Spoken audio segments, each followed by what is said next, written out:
Next question is question number 13. Question number 13 is in what ratio in joining -1, 1 and 5, 7 is divided by the line x plus y equal to 4. 10th class में आपने ऐसे काफी questions किए ratio वाले। कौन सा concept use करते थे जब हमें रेशियो फाइंड करना होता था? Section form. कौन सा यूज करते थे? सेक्शन फॉर्म का। और रेशियो को हम क्या लेते थे? k/1। तो जो k की वैल्यू होती थी वही आपका रेशियो। यहाँ तक बात समझ में आ रही है? पहले इस फिगर को समझो। देखो फिगर आपकी कुछ इस तरह से है। आपको ये कहा जा रहा है कि एक लाइन सेगमेंट है, सीधा लाइन सेगमेंट, इसके एंड पॉइंट क्वेश्चन में गिवन है -1, 1 एंड 5, 7। आपको कहा जा रहा है लाइन, कौन सी लाइन? इसकी equation x plus y equal to 4। ये जो लाइन है वो इस लाइन को किस रेशियो में डिवाइड करे? फर्स्ट ऑफ ऑल हमने एज्यूम कर लिया कि जो गिवन लाइन है वो क्या है, दैट इज पी क्यू। इसकी इक्वेशन क्वेश्चन में गिवन है x plus y equal to 4। अब ये जो लाइन है इस ए बी लाइन को किस पॉइंट पर इंटरसेक्ट कर रही है? C point. तो जिस पॉइंट पर इंटरसेक्ट कर रही है, किस रेशियो पर इंटरसेक्ट कर रही है, हमने मान लिया k/1। पहले बताओ इतनी बात समझ में आ रही है? k/1 समझ में आ गया क्वेश्चन को कैसे अप्रोच करना है? अब आपको रेशियो फाइंड करना है। क्या फाइंड करना है? रेशियो। तो फर्स्ट ऑफ ऑल देखो,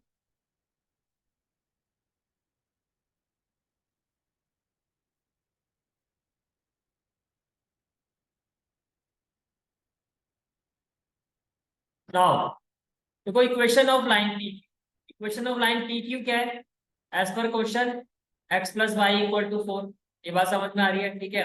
हमने ये एज्यूम कर लिया, ये जो लाइन है पी क्यू, हमने एज्यूम किया कि ये जो लाइन है इस ए पी लाइन को किस रेशियो में डिवाइड कर रही है? k/1, k/1। ये बात समझ में आ रही है? किस रेशियो में डिवाइड कर रही है? k/1। क्या मैं सेक्शन फॉर्मूला यूज करके सी पॉइंट के कोऑर्डिनेट्स निकाल सकता हूँ? तो निकाल सकता हूँ। तो सेक्शन फॉर्मूला यूज करके जब आप सी के कोऑर्डिनेट्स निकालोगे तो एक्स कोऑर्डिनेट क्या होगा? k/5, that is 5k, right. 1 into -1 क्या हो जाएगा? -1 अपॉन में क्या होता है? Sum of ratio, that is k+1। ये क्लियर हो गया? ठीक है। देन y कोऑर्डिनेट क्या होगा? k/7, that is 7k। 1 into 1 क्या हो जाएगा? +1 अपॉन में क्या हो जाएगा? k+1। तो क्या आपको ये वैल्यू समझ में आ गई? सी का ये एक्स कोऑर्डिनेट क्या होगा? 5k -1 upon 7k+1। और y कोऑर्डिनेट क्या होगा? 7k+1 upon k+1। यहाँ तक सारी बात समझ में आ गई। आपको रेशियो फाइंड करना है। क्या आप इस चीज से एग्री करते हो कि ये जो पॉइंट सी है, ये जो पॉइंट सी है वो जो हमारी गिवन लाइन है, हम कह रहे हैं से दैट ये जो पॉइंट सी है वो इस लाइन को सेटिस्फाई करेगा। क्योंकि ये जो आपकी पी क्यू लाइन है, ये देखो, ये जो पी क्यू लाइन है वो इसी पॉइंट से पास हो रही है। इसका मतलब ये जो पॉइंट है वो इस पर क्या कर रहा है? लाई कर रहा है। तो it must satisfy this given equation of line. यानी कि x की जगह मैं क्या पुट कर दूंगा? 5k -1 upon 7k+4। ये बात समझ में आ रही है? और y की जगह हम क्या पुट कर देंगे? 7k+1 upon k+1। यहाँ तक क्लियर होगी सारी बात? ठीक है। इट मीन्स ये जो पॉइंट सी है it lies on line P Q. P Q की इक्वेशन क्या है? x plus y equal to 4। तो ये इसको सेटिस्फाई करेगा। इसके आगे आप एक लाइन ऐड कर सकते हो। Therefore C must satisfy, must satisfy equation of line P Q. तो ये उसको सेटिस्फाई करेगा। समझ आ गया? विच इम्प्लाइज, तो x की जगह क्या आ जाएगा? 5k -1 अपॉन 7k+1 आपने पुट कर दिया। ये बात समझ में आ गई? y की जगह आप क्या पुट कर दोगे? 7k+1 upon k+1 equal to में क्या हो जाएगा? 4 हो जाएगा। इक्वल टू में क्या हो जाएगा? 4। ये क्लियर हो गया? ठीक है। Now while solving this what we will have, देखो k+1 ये तो आपका एलसीएम हो जाएगा। तो ये एज इट इज आ जाएगा 5k -1 प्लस 7k+1।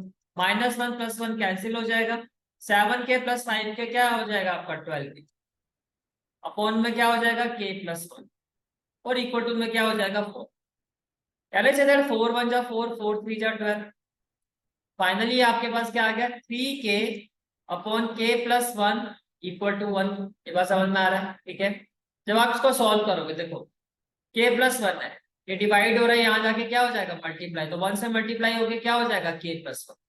फाइनली जब आप इसको सॉल्व करोगे तो आपकी जो k की वैल्यू होगी वो क्या हो जाएगी आपकी 1/2। इट मीन्स जो लाइन P की हुआ है, मैंने कहा था जो k की वैल्यू होती है वही रेशियो। 1/2 का मतलब क्या हो गया 1:2। 1/2 का मतलब क्या हो गया 1:2। इसका मतलब लाइन P की जो है वो AB को डिवाइड करेगी, किस रेशियो में डिवाइड करेगी 1:2। Is it clear? ठीक है। Find the distance of the line 4x + 7y + 5 = 0 from the point 1, 2 along the line 2x - y = 0। पहले तो इसकी स्टेटमेंट को समझो, स्टूडेंट जो इसकी स्टेटमेंट पर ही कंफ्यूज हो जाते हैं। देखो है क्या, आपको कहा जा रहा है इस लाइन का डिस्टेंस फाइंड करो, किस पॉइंट से फाइंड करो, इस पॉइंट से। और ये जो पॉइंट है किस लाइन पर लाई कर रहा है 2x - y = 0। Along the line का मतलब ये जो पॉइंट है आपका वो इस लाइन पर क्या कर रहा है लाई। मेरी बात समझ में आ रही है? ठीक है।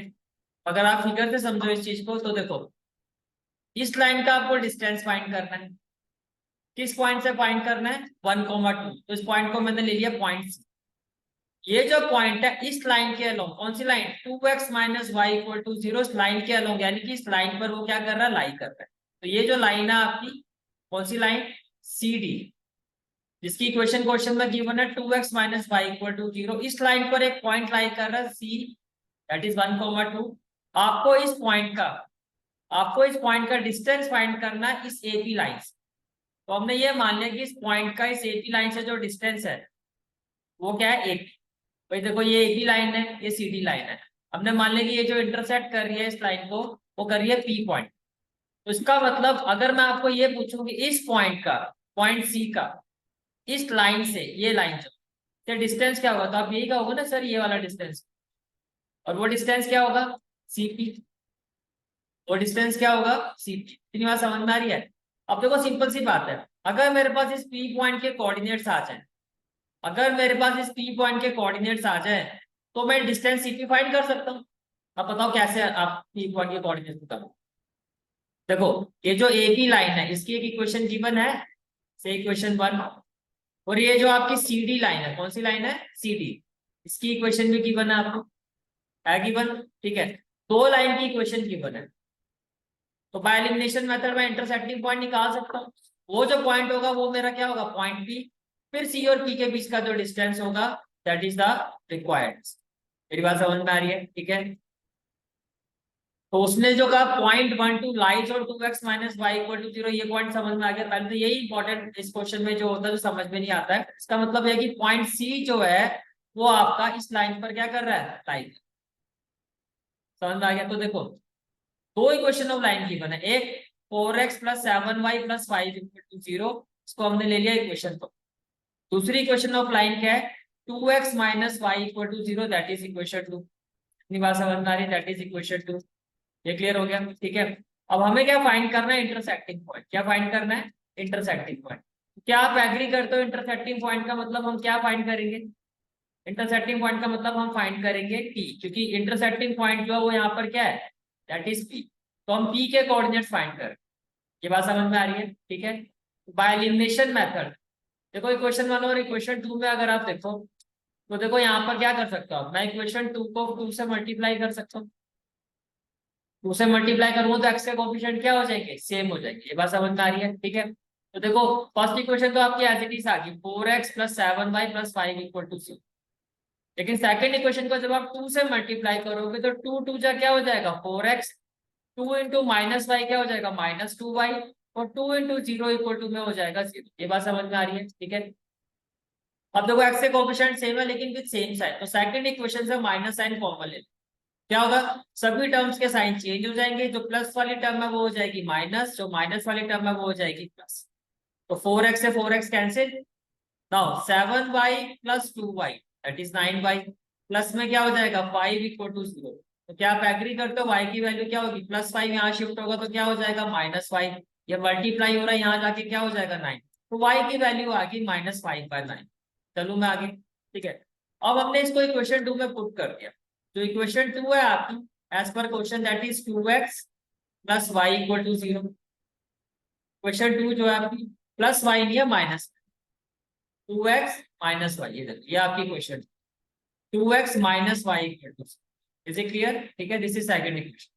तो आपने सेकंड इक्वेशन में जब आपने इसको पुट किया, second equation is 2x minus y equal to 0। तो देखो माइनस और माइनस क्या हो जाएगा, प्लस। तो ये हो जाएगा 2x प्लस 5/9 इक्वल टू 0। ये बात समझ में आ रही है? ठीक है, जब आप इसको सॉल्व करोगे क्या आ जाएगा हमारे पास, 2x इक्वल टू कितना हो जाएगा, 2x will be equal to -5/9 and x will be equal to -5/18। तो x आ गया आपका -5/18 और y क्या आ गया -5/9। समझ में आ गया? x क्या आ गया -5/18 और y क्या आ गया -5/9। तो आपके पास एक कोऑर्डिनेट आ गया, क्या आ गया, x की वैल्यू क्या आई है -5/18। तो जो पॉइंट P है इसके कोऑर्डिनेट हो गए -5/18 और y की वैल्यू क्या आई है -5/9। अब मैं ये डिस्टेंस निकाल सकता हूँ पॉइंट सी का इस लाइन से, जो किसके इक्वल होगा सीपी। इसका यूज करके डिस्टेंस फाउंड, ये क्लियर हो गया? तो आपके पास सी जो है तो उसके कोऑर्डिनेट्स गिवन थे 1,2। पी के आगे can I say that now that distance between line A P और पॉइंट सी का जो डिस्टेंस होगा along this line C D, तो किसके इक्वल होगा, डिस्टेंस बिटवीन पॉइंट पी, इसके कोऑर्डिनेट सी है, एंड सी 1,1। बहुत इजीली अब हम फाइंड कर सकते हैं by using distance formula. By using distance formula क्या होता है, x2 minus x1 whole square plus y2 minus y1 whole square. ये बात समझ में आ रही है? क्लियर है यहाँ तक? ठीक है, तो देखो तो ये हो गया आपका x1, ये हो गया y, ये हो गया आपका x2 और ये हो गया आपका, ये बात समझ में आ रही है? ठीक है, तो x2 minus x1 minus minus क्या हो जाएगा प्लस, तो ये हो जाएगा 1 प्लस 5/18। x1 x2 आप किसी को भी ले सकते हो, ये भी क्लियर कर देता हूँ। चाहे आप x1 minus x2 whole square करो, चाहे आप x2 minus x1 whole square करो, बोथ आर सेम। जैसे मान लो 4 माइनस 2 का होल स्क्वायर करोगे तो 2 का स्क्वायर 4 ही आएगा, 2 माइनस 4 का होल स्क्वायर करोगे -2 का स्क्वायर भी 4 ही आना है। ठीक है, वो आपके ऊपर है, आप जैसे भी लेना चाहो। तो हमने इसको x1 लिया है, इसको x2 लिया है, तो 1 माइनस माइनस क्या हो जाएगा प्लस, तो ये हो गया 1 plus 5/18 whole square plus y2 minus y1 whole square, तो y2 क्या है आपका 2 और ये माइनस माइनस क्या हो जाएगा प्लस, तो ये हो जाएगा 2 प्लस 5/9 होल स्क्वायर। यहाँ तक कोई भी डाउट है तो पूछ सकते हो। क्लियर है यहाँ तक? ठीक है, अब देखो जब आप इसको सॉल्व करोगे तो 1 और 18 का एलसीएम कितना आ जाएगा 18, 18 1 जा 18, 18 प्लस 5 होल स्क्वायर हो जाएगा और 18 प्लस 5 क्या हो जाएगा 23/18 होल स्क्वायर। ये बात समझ में आ रही है? जब आप इस क्वेश्चन को सॉल्व करोगे तो 1 और 9 का एलसीएम कितना आ जाएगा 9, 9 टू जा क्या हो जाएगा 18, अगेन 18 प्लस 5 का होल स्क्वायर हो जाएगा, तो ये भी हो जाएगा 23/9 होल स्क्वायर। कोई डाउट है तो बताओ, क्लियर है आता है? तो कैन आई से दैट ये 18 का मतलब भी क्या हो गया 9 × 2, तो मैं 23/9 होल स्क्वायर मैं दोनों से कॉमन ले सकता हूँ। तो यहाँ से क्या आपके we are left with 1/2 whole square, यहाँ से क्या बचेगा 1/2 होल स्क्वायर प्लस ये पूरे कॉमन ले लिए तो +1 होल स्क्वायर, +1 होल स्क्वायर। ये बात समझ में आ रही है? ठीक है, तो जब आप इसको सॉल्व करोगे तो व्हाट वी विल हैव, देखो ये होल स्क्वायर है, स्क्वायर रूट से बाहर आके क्या हो जाएगा 23/9, 1/2 का स्क्वायर होगा 1/4 और 1 का स्क्वायर क्या होगा 1, 4 + 1 हो जाएगा 5, तो ये हो जाएगा आपका 5/4। अब 5 का स्क्वायर रूट तो 5 रूट ही रहेगा, लेकिन 4 का स्क्वायर रूट हो जाएगा। कैन आई से दैट जो उस लाइन का उस पॉइंट से डिस्टेंस है वो कितना होगा 23√5/18 स्क्वायर। समझ में आ गया क्वेश्चन की अप्रोच क्या थी? सबसे पहले हमने फाइंड किया दोनों लाइंस का यूज करके, एलिमिनेशन मेथड का यूज करके, step 1 find the intersection point. फिर हमने कहा कि ये जो लाइन है और ये जो पॉइंट है इससे ये जो डिस्टेंस है वो क्या है, वो है सीपी। वो क्या है सीपी, या उसको आप कहो पीसी। तो डिस्टेंस फॉर्मूला से हमने इस डिस्टेंस को फाइंड किया, that is the required. Is it clear? ठीक है, question number 15। Question number 15 is find the direction in which a straight line must be drawn through the point -1, 2 so that its point of intersection with the line x plus y equal to 4 may be at a distance of 3 units from the point। अब इसमें 2-3 point है important, ध्यान से सब देखो। पहला point है find the direction. Direction का मतलब होता है स्लोप। ये बात समझ में आ गया? तो बेसिकली आपको एक स्ट्रेट लाइन का स्लोप फाइंड करना है। उसकी कंडीशन क्या है कि ये जो लाइन है वो किस पॉइंट से पास हो रही है, -1, 2 से। और ये जो लाइन है जिसका आपको स्लोप फाइंड करना है, उसका इस लाइन के साथ जो पॉइंट ऑफ इंटरसेक्शन है, दोनों लाइन का जो पॉइंट ऑफ इंटरसेक्शन है, वो उसका इस पॉइंट से जो डिस्टेंस है पॉइंट ऑफ इंटरसेक्शन का, वो कितना है, 3 यूनिट। बात समझ में आ गई? क्या क्वेश्चन है, आपको कहा जा रहा है स्ट्रेट लाइन का डायरेक्शन, डायरेक्शन का मतलब स्लोप फाइंड करो, जो लाइन इस पॉइंट से पास हो रही है, let us assume that this point is a, और इस लाइन के साथ जो पॉइंट ऑफ इंटरसेक्शन है वो मान लेते हैं बी। तो पॉइंट ए और पॉइंट बी के बीच का जो डिस्टेंस है वो 3 यूनिट है। तो आप ये बताओ कि इस लाइन का जो स्लोप है यानी कि डायरेक्शन है वो क्या हो। क्वेश्चन समझ में आ गया आपको? अगर मैं इसको फिगर से रिलेट करूं तो आप इसको ऐसे समझो, देखो ये जो है लाइन है x+y, लाइन क्या x+y, ठीक है।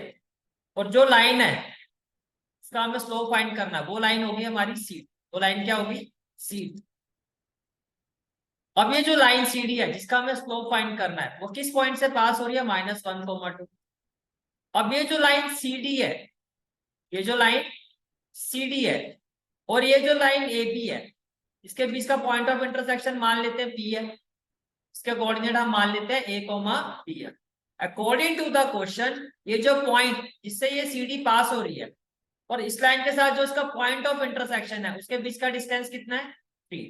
तो आपको ये कहा जा रहा है कि ये जो सी डी लाइन है इसका स्लोप क्या हो, यानी कि डायरेक्शन का मतलब इसका स्लोप फाइंड करो। क्वेश्चन क्लियर हो गया आप लोगों को? तो फर्स्ट ऑफ ऑल आपको ये चीज क्लियर होनी चाहिए कि डायरेक्शन का मतलब क्या होता है, स्लोप। ये समझ में आ गई, डायरेक्शन का मतलब क्या होता है, स्लोप। अब देखो ए बी जो आपको गिवन इक्वेशन है उसको हमने क्या ले लिया, A B equation of line लिख दी, आपको गिवन x+y = 4। और हमने ये मान लिया कि जो पॉइंट ऑफ इंटरसेक्शन है सी डी और ए बी का, वो क्या है, पी, इसके कोऑर्डिनेट क्या है, a, b, इसके कोऑर्डिनेट क्या है, a, b। ये बात समझ में आ रही है?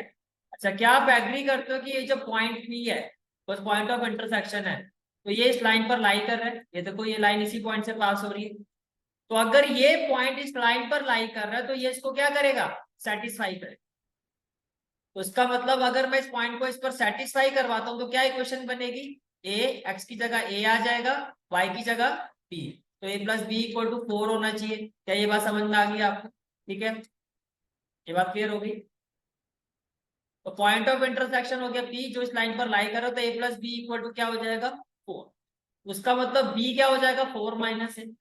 तो अगर मुझे यहाँ पर कोऑर्डिनेट लिखना हो इन टर्म्स ऑफ ए, तो ए और बी को मैं क्या, इसको मैं ऐसे भी ले सकता हूँ ना कि पी के कोऑर्डिनेट्स क्या हो गए, ए और बी की जगह 4 - a, या सर लिख सकता हूँ मैं। क्लियर हो गया यहाँ तक? ठीक है। अब देखो अकॉर्डिंग टू द क्वेश्चन आप एग्री करते हो पी और सी, ये जो डिस्टेंस है वो 3 के इक्वल है। तो according to the question P C equal to क्या है, 3। तो अगर मैं डिस्टेंस फॉर्मूला अप्लाई करता हूँ और तो क्या ना से दैट, अगर मैं इसको स्क्वायरिंग बोथ साइड कर देता हूँ, पीसी 3 के इक्वल है, स्क्वायरिंग बोथ साइड, तो आप क्या कहोगे, PC² = 3, PC² = 3²। तो PC² किसके इक्वल हो गया, 9। स्क्वायर करने से क्या होगा, डिस्टेंस फॉर्मूले में जो स्क्वायर रूट आता है वो लगाने की जरूरत, वो आपको लगाने की जरूरत नहीं है। P के कोऑर्डिनेट्स क्या थे हमारे, a, b, और C के जो कोऑर्डिनेट्स है वो क्या है हमारे, -1, C के कोऑर्डिनेट्स क्या है, -1, ये बात समझ में आ रही है आपको? ठीक है। अब देखो जब आप डिस्टेंस फॉर्मूला फाइंड करोगे, मैंने आपको कहा ये आपकी मर्जी है, चाहे आप पीसी को रखो या चाहे आप इसको सीपी की तरह सॉल्व करो, चाहे आप x1 - x2 लिखो चाहे x2 - x1, doesn't matter, both are same, गलत कुछ भी नहीं। ठीक है, बस एक चीज का लॉजिकली कैलकुलेशन इजी करने के लिए अगर आप पी के पॉइंट्स पहले ले रहे हो, एक्स वाला और वाई वाला पहले रखो, इसे कैलकुलेशन इजी। जैसे कि मैंने यहाँ पर क्या किया, a माइनस माइनस क्या हो गया प्लस, मैंने इसके पॉइंट को पहले रखा है, a+1 होल। तो इसका जो y पॉइंट है b, b-2 क्या हो जाएगा, होल स्क्वायर हो जाएगा। ये बात एग्री करते हो? और इक्वल टू में क्या हो जाएगा, 9। ये क्लियर हो गया? ठीक है। क्या मैं b की जगह 4 - a लिख सकता हूँ? क्या मैं b की जगह 4 - a लिख सकता हूँ? बिल्कुल लिख सकता हूँ। तो b की जगह क्या आ जाएगा, 4 - अब जब आप इसको सॉल्व करोगे तो देखो क्या होगा, ये हो गया a+1 होल स्क्वायर, 4 - 2 क्या हो जाएगा, 2, और -a होल स्क्वायर हो जाएगा, इक्वल टू में क्या हो जाएगा आपका। ये क्लियर हो गया? ठीक है। अब जब आप इसको सॉल्व करोगे तो देखो a + b होल स्क्वायर क्या होगा, a² + b² + 2ab। फिर a minus b whole square क्या होगा, a square plus b square minus 2ab और इक्वल टू में क्या हो जाएगा आपका 9।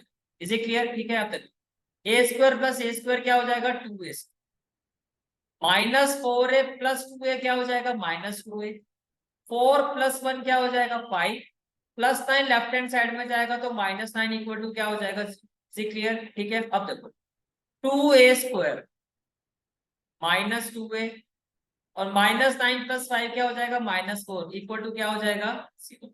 Is it clear? ठीक है, तो while solving this what we will have, can I say that हम यहाँ से 2 कॉमन ले सकते हैं। ब्रैकेट में क्या हो जाएगा a square minus a minus 2 equal to 0। ये मल्टीप्लाई हो रहा है, 0 से डिवाइड होकर 0 ही हो जाएगा, तो ये हो जाएगा a square minus a minus 2 equal to 0। ये भी क्लियर हो गया, ठीक है। Now middle term splitting, minus a के ऐसे देखो 2 इंटू ए स्क्वायर क्या होगा 2a स्क्वायर, अब 2 के ऐसे फैक्टर बनाओ कि माइनस 1 आ जाए, तो माइनस 2a प्लस a बोल सकता हूँ। Now from here by taking a common we are left with a minus, and from these two term we can take one common, again what we will have a minus 2, तो देखो common factor same आ रहा है आपका a minus 2 and other factor is a plus 1। तो इसका मतलब ये हुआ जब आप ये कहते हो कि a minus 2 0 के इक्वल है, when you are saying that a minus 2 is equal to 0, तो a की वैल्यू क्या 2। जब आप कह रहे हो a plus 1 इक्वल टू 0, तो a की वैल्यू क्या हो जाएगी माइनस 1। ये क्लियर हो गया? अब आपके पास दो पॉइंट्स आते हैं, देखो जब a 2 के इक्वल है तो b की वैल्यू क्या थी 4 माइनस है, अगर a 2 है तो b 2 होगा, और a अगर माइनस 1 है तो b 4 माइनस a, तो माइनस 1 की जगह हो जाएगा प्लस 1, तो b हो जाएगा 5। इसका मतलब वो जो पॉइंट p है या तो वो होगा a comma b that is 2 comma 2, या वो पॉइंट क्या होगा माइनस 1 कोमा 5। यहाँ तक बात समझ में आ रही है? ठीक है, अब आपके पास देखो पॉइंट पी भी आ गया, पॉइंट पी के कोऑर्डिनेट्स क्या आ गए, एक आ गया आपके पास 2,2 आ गया, ठीक है, और दूसरा कोऑर्डिनेट क्या है -1,5 और कोऑर्डिनेट्स ऑफ पी इज -1, अब देखो आपको इस पूरी लाइन का स्लोप ही निकालना है ना। अगर एक लाइन पर दो पॉइंट मुझे गिवन हो मैं उसका स्लोप निकाल सकता हूँ। फॉर्मूला क्या होगा y2 - y1 upon x2 - x1। तो ये देखो अगर मैं इन दोनों पॉइंट्स को लेता हूँ एक स्लोप तो ये आएगा, और अगर मैं p की वैल्यू ये लेता हूँ तो एक स्लोप भी आएगा, तो हमारे पास दो स्लोप है। तो देखो स्लोप ऑफ CD क्या होगा y2 - y1, तो ये हो गया आपका x1, ये हो गया y, ये हो गया x2, ये हो गया y। y2 - y1 तो 2 - 2 x2 - x1 -1 - 2, ये 0 आ रहा है तो स्लोप ऑफ CD हो गया C। स्लोप ऑफ CD 0 होने का मतलब क्या, 0 पे क्या कंडीशन बताई थी, वो पैरेलल होगा x एक्सिस के, पैरेलल टू x एक्सिस।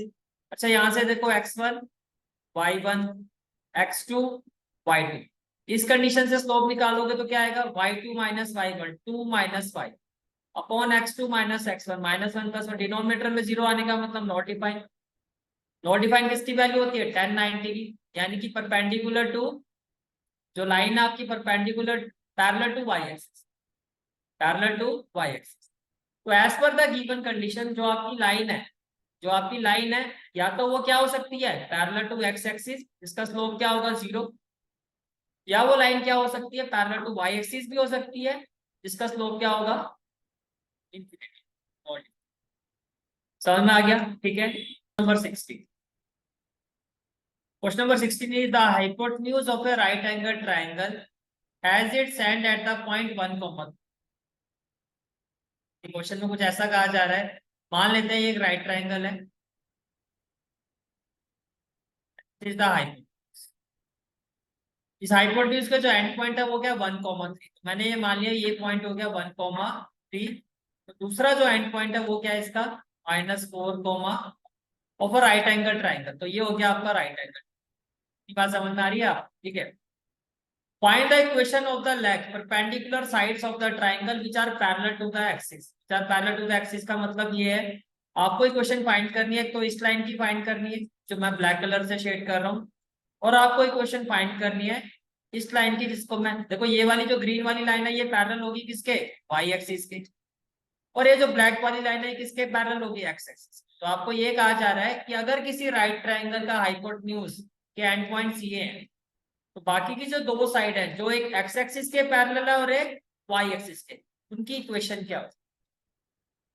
अब आप इसको फाइंड नहीं कर सकते इक्वेशन को, क्योंकि उसका रीजन बताता हूँ। देखो, अगर मैं इस लाइन की बात करता हूँ, ग्रीन वाली लाइन की, आपको इसका पॉइंट तो पता है, लेकिन आप इसका स्लोप फाइंड नहीं कर सकते। क्यों? क्योंकि ये जिस लाइन के साथ परपेंडिकुलर है, आपको उसका स्लोप भी नहीं पता।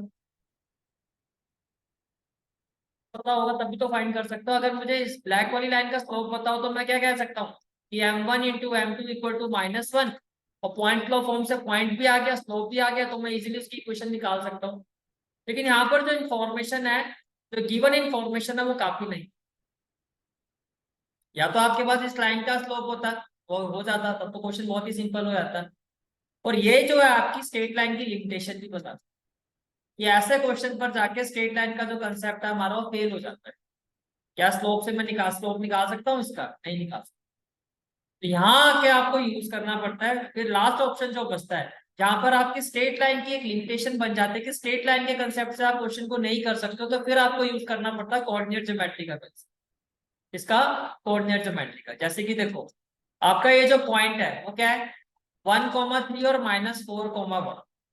1,3 में प्लॉट कर, 1,3 मान तो कुछ ये वाला पॉइंट होगा, -4,1 कुछ ये वाला पॉइंट होगा। ठीक है, अब मैं इस लाइन को ज्वाइन कर दूं, तो एज पर द क्वेश्चन, ये आपकी जो है, this is the given line, this is the given. अब देखो, with respect to these two point, ये पॉइंट क्या है आपका 1,3, और ये पॉइंट क्या है -4,3। दो राइट ट्राइंगल बन सकते। कितने बनेंगे? दो। जैसे देखो, एक ट्राइंगल तो ये बनेगा, ये ऐसे आएगा, और एक ऐसे आएगा, मानते हो?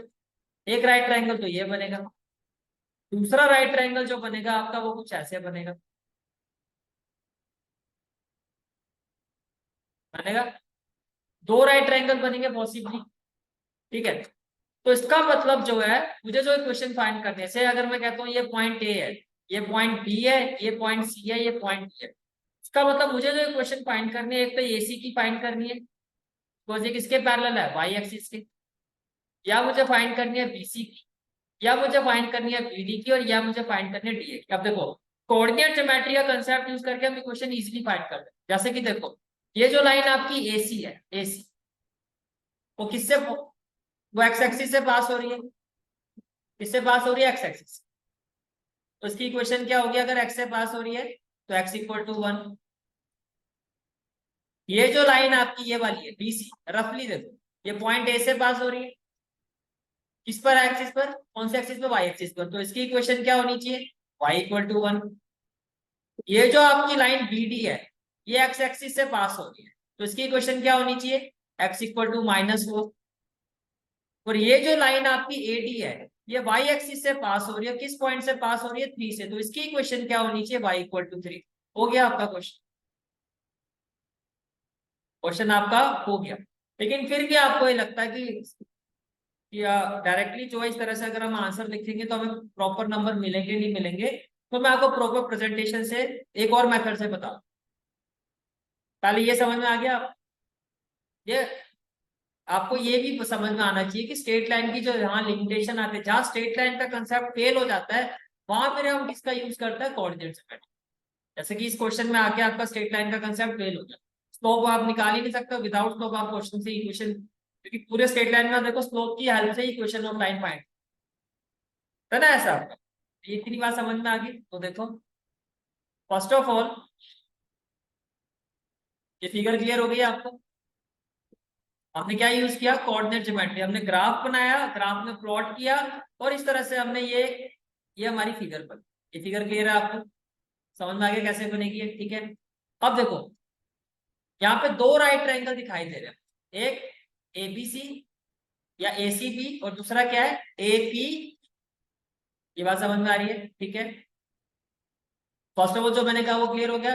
To find perpendicular sides equation we have to plot figure due to the lack of enough information. इतनी इंफॉर्मेशन ये थी कि डायरेक्टली हम इनकी इक्वेशंस हम फाइंड नहीं कर सकते, तो हमने फिगर को प्लॉट किया कुछ इस तरह से। ठीक है, अब यहाँ पर दो आपके राइट ट्रायंगल बने, एक बनेगा आपका एसीबी। अब देखो, जो राइट ट्रायंगल एबीसी है, उसमें एक ही कोऑर्डिनेट क्या है? 1,3 है। पी के कोऑर्डिनेट क्या है -4,1 और सी के कोऑर्डिनेट क्या है 1,1। ये बात समझ में आ रही है, ठीक है। इसी तरह से जो दूसरा ट्राइंगल है आपका वो क्या है एबीपी। ए के कोऑर्डिनेट तो इसमें भी यही रहेगा, ए के कोऑर्डिनेट तो आपके अभी भी क्या होंगे 1,3। पी के कोऑर्डिनेट यही होंगे -4,1। बस चेंज किसके होंगे पी के कोऑर्डिनेट क्या हो जाएंगे -4,3। अब ध्यान से देखो, आपको फाइंड करना है equation of AC. Equation of AC, क्या आप एसी की इक्वेशन में फाइंड कर सकते हो? भैया अगर 2 पॉइंट गिवन है तो मैं फाइंड कर ही सकता हूँ। अगर 2 पॉइंट गिवन है तो क्या फॉर्मूला था y minus y1 upon x minus x1 equal to y2 minus y1 upon x2 minus x1।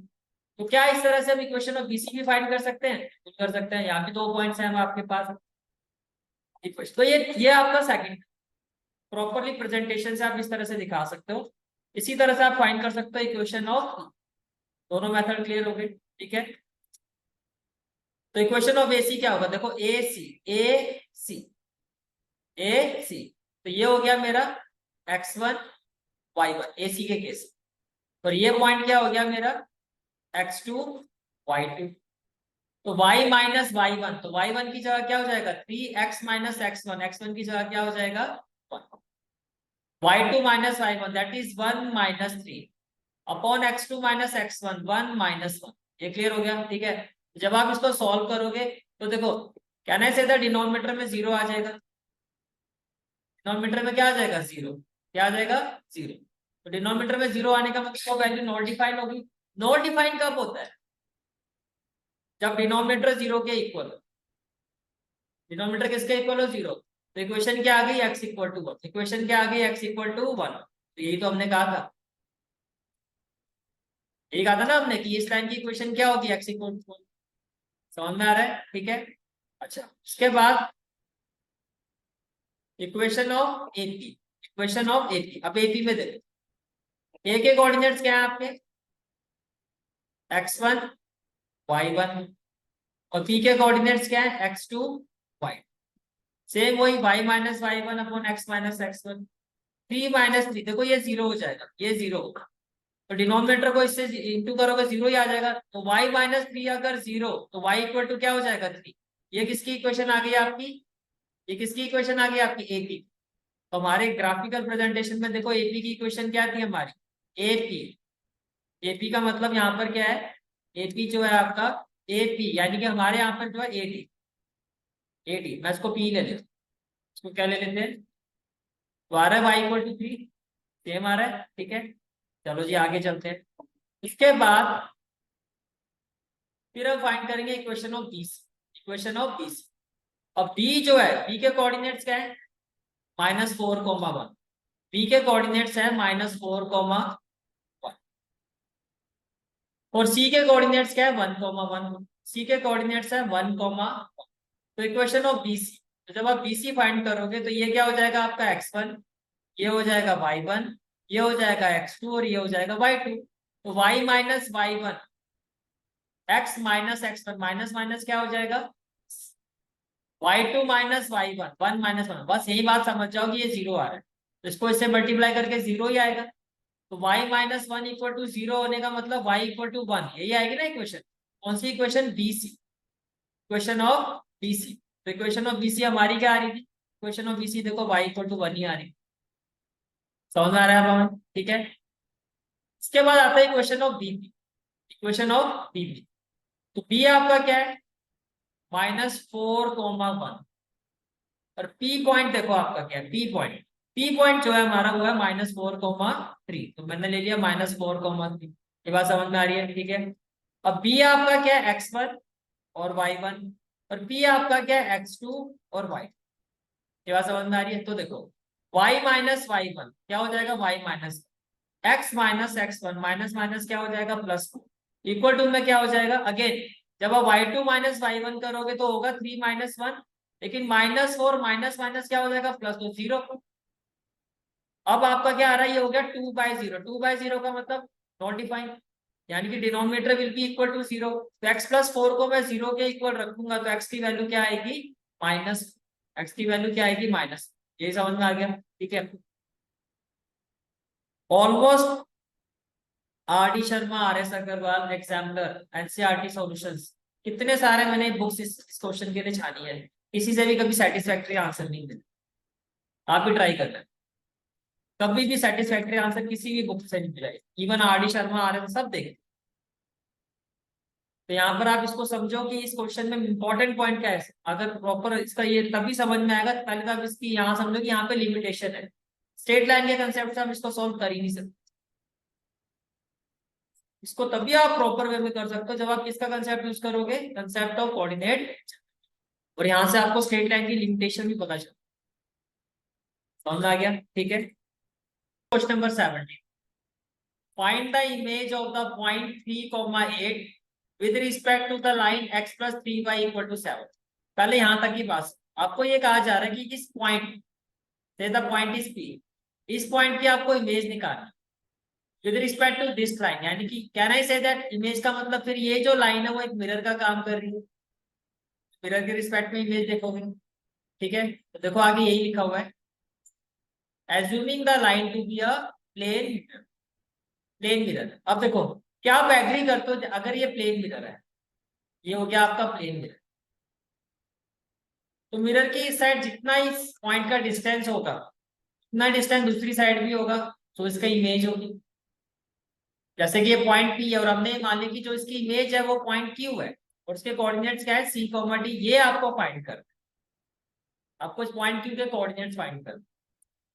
With that respect can I say that ये जो इंटरसेक्शन पॉइंट R है ये मिड पॉइंट होना चाहिए। जितना डिस्टेंस R से ऊपर है उतना डिस्टेंस R से नीचे, इसका मतलब R जो है वो मिड पॉइंट है PQ का। जो मेन पॉइंट है इस क्वेश्चन को करने के लिए, पहले वो समझ में आ गया। पहला पॉइंट, जितना P का डिस्टेंस होगा वन साइड उतना इसकी इमेज का डिस्टेंस होगा। And with that respect we can say that ये जो पॉइंट R है, जो इंटरसेक्शन पॉइंट है इस लाइन का, इसका PQ और AP का, तो ये जो R जो है वो मिड पॉइंट होगा PQ का। इतनी बात समझ में आ गई आपको? ठीक है, तो देखो कैसे इस क्वेश्चन को अप्रोच करोगे। इक्वेशन ऑफ लाइन AB जो आपको क्वेश्चन में गिवन है क्या है, x plus 3y equal to 7। अब देखो ये आप मानते हो ना एक परपेंडिकुलर बनेगा, एग्जैक्टली ये जो होगी वो स्ट्रेट ऐसे होती है, हम एज्यूम करते हैं। ठीक है, तो ये एक परपेंडिकुलर बन रहा है, तो आप एग्री करते हो ये जो परपेंडिकुलर बन रहा है PR, इसका जो फुट है वो पॉइंट R है। फुट ऑफ परपेंडिकुलर यही होता है ना जो उसका बेस पॉइंट होता है। तो हमने ये मान लिया कि let foot of perpendicular PR ये जो परपेंडिकुलर है इसका जो फुट है वो पॉइंट R है, जिसके कोऑर्डिनेट्स क्या ले लिया हमने, A, उसको हमने ले लिया Q, having coordinate C, D। यहाँ तक कोई भी डाउट है तो पूछ। अब आप क्या एग्री करते हो कि जो पॉइंट R है वो इस लाइन पर लाई कर रहा है, पॉइंट R इसको क्या करेगा, सेटिस्फाई करेगा। तो x की जगह क्या होगा A, y की जगह क्या होगा B, तो A plus 3B equal to 7। एक इक्वेशन तो आपकी फिर ये बननी चाहिए, एक इक्वेशन आपकी ये बननी चाहिए। एग्री करते हो? ठीक है, तो देखो A plus 3B equal to 7 एक इक्वेशन बन। ठीक है, उसके बाद slope of AB, slope of AB निकाल सकता हूं मैं, minus coefficient of x that is -1 upon coefficient of y। क्या स्लोप ऑफ PQ अब हम निकाल सकते हैं? तो ये जो PQ लाइन है आपकी, तो स्लोप ऑफ AB कितना आ गया, m1 इक्वल टू -1 आ गया। ठीक है, अब देखो ये जो PR है जो इस पे परपेंडिकुलर है, क्या मैं इसका स्लोप निकाल सकता हूँ? इसको आप m1 ले लो, तो इसका स्लोप क्या ले लिया आपने, m। तो m1 अगर दो लाइन परपेंडिकुलर हो तो उनके स्लोप के बीच में क्या relation, m1 into m2 equal to -1। m1 आपके पास -1/3 आ चुका है, तो आप PR का स्लोप निकाल सकते हो। ठीक है, दूसरा PR का स्लोप अगर मैं पॉइंट से देखूं, अगर आपको एक लाइन के दो पॉइंट पता है तो भी आप स्लोप निकाल सकते हो। क्या होगा, y2 minus y1 that is b minus a upon x2 minus x1 that is a minus 3। तो PR का स्लोप जो है पॉइंट फॉर्म से अगर मैं निकालता हूँ, 2 पॉइंट स्लोप फॉर्म से, तो यही आएगा। अपार्ट फ्रॉम दिस, बिकॉज दोनों लाइनें आपकी परपेंडिकुलर है, because these two lines are perpendicular, तो we can say that m1 into m2 equal to -1। तो m1 की जगह क्या पुट कर दोगे, -1/3। m2 की जगह क्या पुट कर दोगे, b minus 8 upon a minus 3, और ये इक्वल टू क्या होगा, -1। माइनस से माइनस कैंसिल हो जाएगा, तो finally what we will have b minus 8, देखो 3 इंटू a क्या हो जाएगा 3a, तो 3 इंटू -3 क्या हो जाएगा -9 और इक्वल टू में क्या हो जाएगा 1 हो जाएगा। ये बात समझ में आ रही है, ठीक है। While solving this what we will have, देखो 3a -9 को 1 से मल्टीप्लाई करोगे एज इट इज आ जाएगा, ठीक है। प्लस बी को राइट हैंड साइड में शिफ्ट करूंगा तो ये हो जाएगा -b, -8 को राइट हैंड साइड में शिफ्ट करूंगा तो ये हो जाएगा +8। इसमें कोई भी डाउट है तो बताओ, क्लियर है यहाँ तक, ठीक है। अब देखो ये हो जाएगा 3a -b, -9 + 8 क्या हो जाएगा -1 इक्वल टू 0। ये आपके पास सेकंड इक्वेशन है, ये आपके पास क्या होगी सेकंड। अभी आपने फर्स्ट इक्वेशन भी फाइंड की थी, क्या आई थी a + 3b = 7। तो हमारे पास दो इक्वेशन आ गई, एक तो ये सेकंड और a + 3b = 7 ये फर्स्ट। अब एलिमिनेशन मेथड के लिए देखो a का कोएफिशिएंट मैं सेम कर रहा हूँ तो 3 से मल्टीप्लाई कर, 3 से कर दिया तो फर्स्ट इक्वेशन तो आपकी एज इट इज होगी 3a।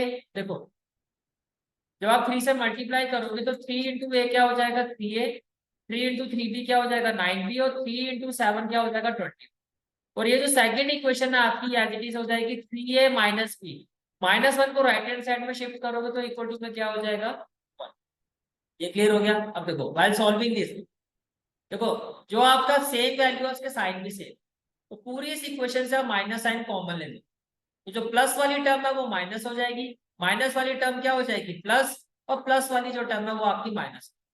तो +3 और -3 है कैंसिल, +9b + b कितना हो जाएगा 10b, 21 - 1 हो जाएगा 20, 0 से 0 कैंसिल, b की वैल्यू आ गई, b की वैल्यू क्या आ गई 2। अब किसी में भी इक्वेशन में पुट कर दो, जैसे कि b की वैल्यू 2 आई है, मानो मैंने यहाँ पुट कर दिया तो क्या हो जाएगा 3a - 2 = 1 होगा, -2 यहाँ शिफ्ट करोगे 2 + 1 क्या हो जाएगा 3। तो a की वैल्यू a1 b2 आ गया, a क्या आ गया 1 और b क्या आ गया आपका a1 b2, ठीक है। के कोऑर्डिनेट्स आ गए 1, और r जो है वो मिड पॉइंट है, तो by mid point formula can I say that ये जो 1 है वो किसके इक्वल होगा x1 + x2/2 that is 3 + c/2, और ये जो 2 है ये किसके इक्वल होगा y1 + y2/2। यहाँ से किसकी वैल्यू आ जाएगी c की, और यहाँ से आ जाएगी d की, ये आपका पॉइंट आ गया, ये आपकी क्या आ गई इमेज आ गई। समझ में आ गया क्या कह रहा हूँ मैं आपको।